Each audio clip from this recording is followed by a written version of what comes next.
Number 1 is not gonna be Nightwing. Watch till the end to find out why. Hey, what is going on, guys? Welcome back. So this is gonna be kind of a nothing video, just a random ranking of the Robins, just because I felt like it. I don't know. I've been so stuck up on content and just trying to like figure out like stuff that people want to watch, and I've been so like stressing out about high quality this and high quality that, stressing about making content that people are gonna watch. But recently I've been trying to like just bring it down a notch, stop worrying so much, and just make content that I want to make, you know, make videos where I talk about things that I actually care about, you know, just make things that I want to make solely because I want to make them. So this is going to be one of those videos, I guess. If you enjoy this type of low effort thing more than the regular like reactions or tier lists or whatever the hell, let me know in the comments down below. And just remember, this is all personal opinion. This is completely opinionated. You're allowed to disagree. I feel like I'm going to be super in the minority with this one, but that's just how it is. So for this video, we're actually going to start with the number 1, my favorite, rather than starting with my least favorite. We're not just looking at them as the Robins, we're also looking at the mantles that they took up later and just the overall character histories. So in the number 1 spot, my absolute favorite is Tim Drake. By far, he is absolutely the best. I have loved him ever since I binged through the Red Robin series. That did something to me. I don't know what it is about Tim's approach to crime fighting and vigilantism in general, but I just love how he is a more level-headed Batman, essentially. Like, he's Bruce Wayne if he wasn't so conquered by grief. You know, he's equally as effective, he's equally as analytical and obsessive and stubborn and determined and intelligent, and I just love that about him so much. I love his relationships, the dynamics he has with different characters, and I also just love the consistency from the early days when he was Robin all the way to even now, even though, you know, in the past couple years he hasn't had it the best, he hasn't been getting the best treatment ever since the New 52, honestly. But even then, I kind of liked what they did with him in the Titans, even though it was a little bit all over the place. You know, I just think that if any of the Robins were going to take up the mantle of Batman, you know, I think Tim would be the most effective and the most likely to, you know, not go off the deep end. I think that he is the most like Bruce in the best way possible. You know, out of the 4, I just think that he's the best case scenario, if that makes any sense. I just think that he's the perfect blend of cynicism and also optimism and also just being realistic. Overall, the character of Tim and his personality and his relationships, just overall the best. It's why he was Robin for the longest. You know, he's a character that works, and I think DC knows that, so I have to put him in my number 1 spot. Alright, and then in the number 2 spot, we have Damian Wayne. Now, when Damian showed up for the first time in the comics, you know, obviously not well received as a character. He was super unlikable back then, and, you know, intentionally so, and that just did not resonate well with fans, especially due to the fact that, in a way, he kind of forced Tim out of the Robin role, so Dick could take care of him and train him up as Robin during his time as Batman. So it just really wasn't a good position for the character to be in order for him to be likable. You know, the only people that really were a fan of his character back then were people that liked asshole characters. But, you know, I think, you know, through the New 52 and DC Rebirth and, you know, everything afterwards, I think that they've done such a good job and done so much work fleshing him out a lot more and giving him more opportunities to grow and be likable and, you know, just develop a little bit more beyond the tiny little brat that so many knew him as for so long. I think the New 52 gave him a lot of opportunities to shine in the spotlight, but DC Rebirth is what really drove him home, for me at least. You know, getting to see him paired up with another Superboy, I think really did a lot for his character and allowed him to show off the soft side a little bit and really just introduce a whole new aspect to the character that nobody knew was even there. And I think that worked really, really well. Getting to see him, you know, put his own Teen Titans group together, you know, it didn't really work that well for me, you know, at least in the Rebirth version, but it was nice getting to see him develop and not just be, you know, Batman's son who only shows up in like Batman and Robin and the Batman title. You know, just seeing him interact with other people did a lot for his character, I think. And for me personally, it really opened my eyes to why he is the way he is. When you think about it, everyone just looks at this kid as a little brat, as Batman's asshole son, but in reality, the way his life has gone over the years and the treatment he has experienced as a child, it makes perfect sense for him to be so inhuman and just not feeling, because he was trained to be. Like, when you think about the effect that that would have on on a child to be raised by the League of Assassins and have no other reference for how you should treat people or talk to people, and then all of a sudden you get thrust into the everyday world and society and just be amongst other people. It makes perfect sense why he would turn out that way. And you know, the internal struggle and the dichotomy between his parents and the different ways that they have of raising him, the way his life has gone, he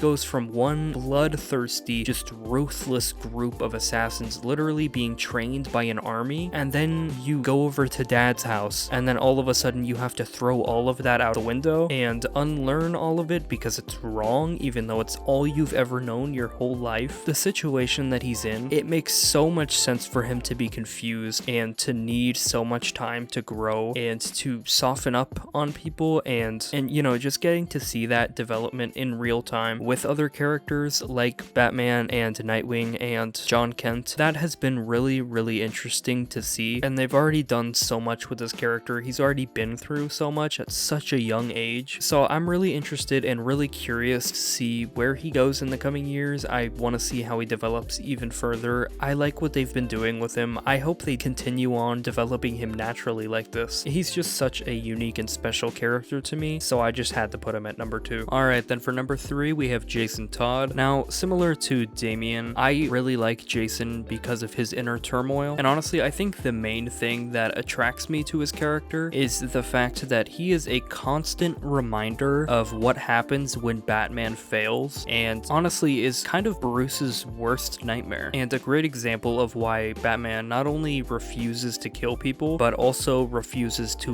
leave them to die, because essentially they're the same thing. You know, the guilt to Bruce is the same, and you know, the whole point of Jason's character is that he's fueled by the rage of how he was left to die. He and Bruce both felt like that death was on Bruce's hands, so it was essentially the same as killing him. So he's really just like a perfect reflection of Batman's philosophy and what happens when it's not upheld properly, which is why his whole story and what Joker did to him and all of that is so incredibly significant, and why that story was so popular, and why Jason turned out to be such an important character. And you know, I just really love that they turned his character around and brought him back, you know, for that reason. You know, I think it really turned into something special. I think Jason is an incredible character that just continuously progresses and regresses over and over and over again, and that's just the state of his life constantly, and I think that that makes perfect sense for his character. And I also think it's one of the great flaws of his character and why people have such a hard time getting attached to him, which is why he's not higher up on the list. You know, he's absolutely come such a long way since his initial return from the dead. You know, he's not the same guy as he was by a long shot, but he's also kind of been all over the place, you know, in recent years in terms of his publication history. You know, that's definitely made for some interesting stories and allowed for him to never necessarily feel stale. You know, they're always trying to do something new with him, but it also feels like they don't know what to do with him. They don't know which road to stick with. Jason has kind of become a completely different character than he was, and has become so utterly three-dimensional as opposed to the initial carbon copy of Dick Grayson that he used to be. And so I just really appreciate that about his character. I love the rage, I love the constant angst, I love the anger, I love, you know, the whole rule of cool thing that he has going, and I just love the constant state of where do I go, what is right, what is wrong, and do I even care with his character. Even though it can get frustrating with his character because it doesn't feel like he ever actually permanently progresses, I think that's also really realistic and is kind of the main draw to his character and sets him apart from the rest. So yeah, I had to put him at my number 3 because of that. And then last but not least, in the number 4 spot, last place, we have Dick Grayson. Now, just because he's in last place does not mean I don't like him. I love Nightwing, just not as much as the others. First of all, they need to give him a lot more respect in adaptations. You know, he's a character that I think definitely deserves better treatment. Even in the comics, they've just like, they cannot give dude a break. They give him a break every couple years and then they like throw him into some dire situation where he's not even himself. For some reason, DC seems to hate Nightwing, so I definitely don't want to spread that hate anymore. My favorite version of him outside of the comics was probably in Young Justice. I think they did his character so right. I wouldn't even be making this list if it wasn't for him. You know, first Robin, he started it all. I love his progression Grayson. I love that he had the conscience to break away from Batman and do his own thing. I love everything that he did, you know, before Nightwing, when he was still Robin. He started up the Teen Titans and then the new Teen Titans, and he started that legacy. I love the dichotomy and the difference in approach between him and Batman. I love their relationship. I love his origin, and you know, I understand why people love like the unwavering optimism of Dick Grayson. He's just not as interesting to me as the others. That's partially because he's not as damaged or screwed up. I just find the flaws of characters like Jason and Damian so interesting. There's something so intentionally drastically different about Dick. I don't know why, it just doesn't quite do it for me. I don't jump at the opportunity to read a Nightwing book like I do with Robin or Red Robin or Red Hood. Each of the other three have their own edge to them, and you know, certain aspects that make them stand out and make me wonder what's gonna happen next with them. Dick Grayson is just kind of the safe, stable, reliable, level-headed, funny, charismatic hero. It's so hard to explain, but that's not my type of character. You know, I just find the rough edges and the flaws of everyone else so much more interesting, you know, when standing on their own 2 feet as characters. I don't know why Nightwing just does not jump out at me. Nothing stands out about him. There's nothing wrong with him. It's just, he just doesn't excite me as much. I like him as a stable character over in the corner, so I have to put him in last place, even though I know I'm in the minority, so feel free to disagree in the comments. But yeah, that is my ranking. Let me know if you want to see any other rankings like this. But yeah, I think that's going to be it for this video. Thank you for watching, and I'll see you in the next one.